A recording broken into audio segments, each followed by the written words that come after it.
Misteri hutan gantungan. Sudah 3 hari Dukuh Kalibata diliputi kengerian. Bagai desa mati yang tak berpenghuni, suasana tampak begitu sepi. Terlebih jika matahari sudah terbenam, suasana desa terasa mencekam. Jika berjalan seorang diri, seperti ada yang mengawasi, membuntuti, kadang-kadang menemani. Jika menampakkan diri, yang dilihatnya akan dibuat pingsan.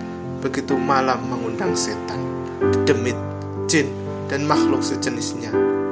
Jika azan maghrib sudah berkumandang dilanggar, penduduk desa tidak ada yang berani keluar rumah. Mereka percaya para memedi akan gentayangan meneror siapa saja yang ditemuinya. 4 hari yang lalu, 3 pemuda yang sedang meronda mendengar suara gemercik lonceng yang diringkikkan suara kuda. Mereka mengira itu Nyi Ratmasari, lelembut menunggu laut Tegal. Ternyata bukan. Kereta kencana dengan 6 kuda yang mereka lihat lebih mengerikan daripada apa yang bisa dibayangkan. Kereta kencana itu lewat dengan iringan rombongan memedi, membawa keranda yang sedang mengelilingi desa. 3 pemuda itu seketika pingsan dan keesokan harinya ditemukan terbaring di pekuburan. Salah satu di antara mereka bahkan sekarang masih dalam keadaan gila. Cerita mengerikan itu tersebar dari satu mulut ke mulut lainnya. Banyak cerita aneh dan kejadian tidak masuk akal di kampung ini. Mbah Basyirun sebagai sesepuh yang dipercaya dapat melindungi desa sudah tidak bisa berbuat apa-apa. Ia tergolek di tempat tidurnya. Sudah 2 tahun badannya habis dimakan penyakit. Saya tidak bisa berbuat lebih untuk membantu salah satu warga yang sudah beberapa hari hilang di hutan gantungan. Apa yang bisa diharapkan dari seseorang Pak Tua yang sudah berumur ratusan tahun kurang 3 bulan lagi?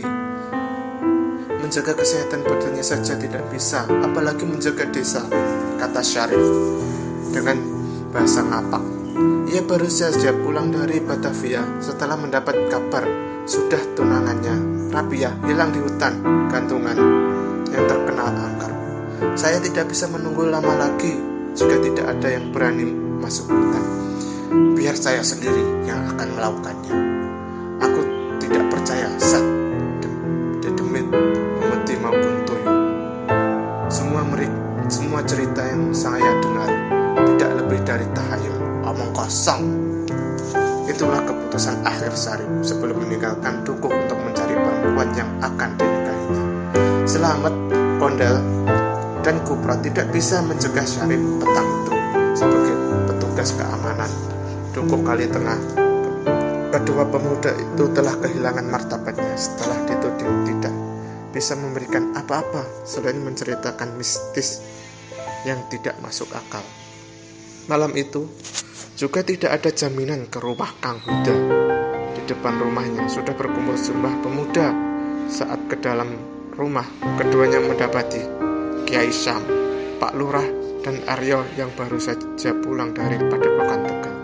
Aryo tidak sendiri, yang mengajak gurunya Sunan Ahyar Cucu Gendowor, orang kepercayaan Tumenggung Martoloyo, Adipati Tegal. Mereka semua bukan orang sembarangan. Begitu warga tidak mempercayainya, itu sebabnya mereka menyerahkan urusan di luar nalar di pundak mereka. Selamat Kondel lantas menceritakan jika Syarif menuju hutan gantungan seorang diri untuk mencari Sophia. Semua orang yang mendengarnya dibuat kaget, tak kecuali Sunan Aryo. Sinting, katanya geram mendengar adiknya nekat ke hutan gantungan. Padahal ia berulang kali sudah mengingatkan untuk jangan gegabah. Sabar, tenangkan dirimu. Saat ini yang bisa kita lakukan hanyalah menunggu Kang Huda. Semua penduduk desa tahu dia titisan terakhir Mbah Manggar. Kita tunggu saja sampai tengah malam, kata Kiai Syam mencoba menenangkan. Sudah beberapa hari Kang Huda tirakat. 3 hari 3 malam. Kalau boleh tahu apa yang sebenarnya terjadi dengan desa ini? Saya melihat banyak keganjilan di desa ini, kata kata Sunan Akhir, menunjukkan tanya untuk memuaskan rasa penasaran yang bergelindang di hati dan pikirannya. Dalam semua ini adalah Gareng. Kiai Syam mencoba menjelaskan. Siapa Gareng? Namanya Gali Ireng. Ia murid ketiga Mbah Lungga semenjak mempelajari ilmu hitam di hutan gantungan. Kini ia menyebut dirinya sebagai Gareng. Tanpa sepengetahuan Gali, ia mencabut semua benda pusaka di desa ini. Padahal benda pusaka itu sudah disebar oleh Mbah Basyirun puluhan tahun sebelumnya atas perintah Temenggung Martoloyo, Adipati Tegal, untuk menghalau Nyi Lampar masuk ke pendukuhan ini. Pendeknya, Gareng berusaha membebaskan Nyi Lampar dan gurunya Mbah Lungga yang terkurung di hutan gantungan. Hanya dengan cara membersihkan korban dan membersihkan pedukuhan dari kodam-kodam penjaga mereka bisa bebas. Nantinya mereka akan menjadikan tempat ini sebagai desa mati. Itu sebabnya semua lembut demi jin dikerahkan untuk meneror warga.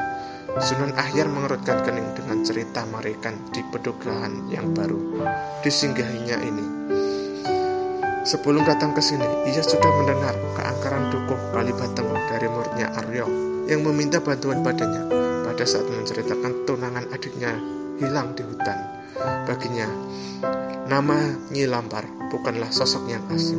Semua orang tahu jika Nyi Lampar, murid kesayangan Mak Lampir, yang kini dikerangkeng di lembah Merapi. Ia meninggalkan lereng Merapi dan hidup gentayangan dari satu tempat ke tempat yang lain. Usianya sudah menjajah zaman dengan cara meminum darah gadis perawan yang tubuhnya belum disentuh lelaki. Ia akan tetap hidup. Tapi kalau boleh tahu, kenapa Nyi Lampar masih memilih pedukuhan ini sebagai tempat persinggahannya? Sekali lagi Sunan Akhir mengucapkan tanya. Kiai Syam dengan tenang menceritakan asal-muasal kenapa dukuh Kalibateng penuh dengan misteri. Semua orang yang hadir di tempat itu memasang telinganya yang lebar tak terkecuali mereka yang berada di luar. Minggu yang ditampilkan sore itu, hujan turun dengan lebatnya. Petir menyahut di langit dukuh Kalibateng. Kilatnya bagi cambuk malaikat Israel yang menyambar-nyambar perburuan kembali iblis terlaknat. Entah bertanda apa. Demikian Mbah Basyirun membaca alam ditemani kodam yang setia menjaga dirinya, Mbah Langgar, kurang dari 3 km dari Tugu Kalibateng. Di dalam hutan, Gendowor yang waktu baru menjadi Adipati Tegal menggantikan Temenggung Martoloyo dan anak prajuritnya mencoba bertahan setelah 3 hari 3 malam melawan serdadu VOC.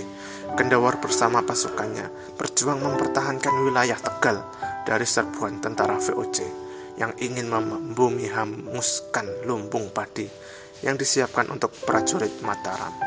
Saat itu, Sultan Agung berencana menyerang Batavia untuk kedua kalinya. Didukung persenjataan mutakhir ratusan prajurit VOC dengan mudah melumpuhkan pertahanan yang dibuat Gendowor. Kadipaten Tegal jatuh, namun perlawanan belum selesai. Segera saja Gendowor memerintahkan prajurit yang tersisa untuk mundur ke hutan untuk menjalankan perang gerilya. Setelah seharian keluar masuk hutan, Adipati Tegal akhirnya melihat pedukuhan kecil. Tanpa pikir panjang, mereka masuk ke pedukuhan untuk meminta pertolongan. Setidaknya ada makanan untuk mengenjal perut mereka yang sudah 3 hari belum makan nasi. Di rumah mereka menyambung nyawa dari kematian yang mengintainya. Gendowor dan prajuritnya diterima dengan baik oleh Mbah Basyirun, seorang lurah yang dihormati warganya. Dengan ramah ia memperlakukan Adipati Tegal itu dengan sangat baik. Silakan minum kopinya Adipati, kata Mbah Basyirun dengan ramah. Terima kasih, balas Gendowor. Kenapa dukuh Kalibateng sepi begitu, Mbah? Tanya salah satu seorang prajurit sambil menyeruput kopi turbuk yang masih panas. Pedukuhan ini sedang tidak aman, balas Mbah Basyirun sambil menggulung bako dari kulit jagung yang sudah dikeringkan. Tak aman bagaimana, Mbah? Apa karena kami atau Nyi Lampar sedang meminta korban? Potong kliwon anak Syirun. 2 detik kemudian ia menjatuh. Melanjutkan, sudah 2 anak perawan mati disebut-sebutnya. Nilampar itu siapa? Entah sebutan apa yang harus menjelaskan.